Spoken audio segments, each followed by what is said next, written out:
To by mal byť Blaha. Ja sa idem opýtať. Zo pár otázok budem mať. Vanho.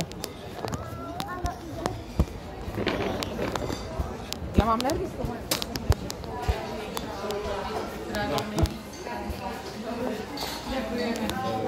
Zdravím, kde máte generál, ako tu má byť? Mám zo pár otázoček na nás.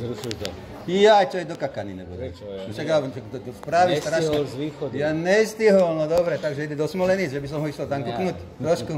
A už ste s ním bol, na čo? Ja mám pre neho veľa otázok pripravených. Veľa otázok. Som si všetko postahoval tieho kidy, čo tam má na tom telegrame, čo dáva. Strašne som chcel na všetko sa poopýtovať.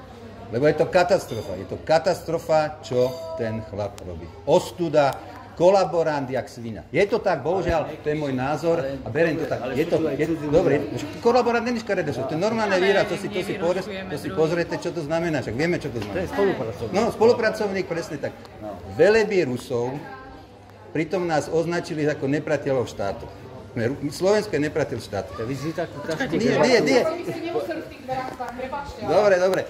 Čakal som tu generála Blahu, kolaboranta, nevadí. Ideme, tak držte sa, pozdravujeme.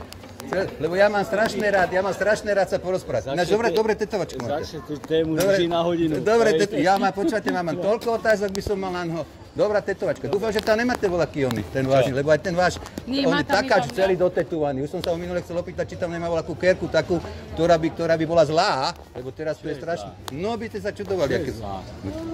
Taká zlá kerka. Dobre, držte sa. Pán Hambalek si ja vám normálne držím palce. On tam aj iba mňa. 3,99, ale vám práve. Dobre, držte sa.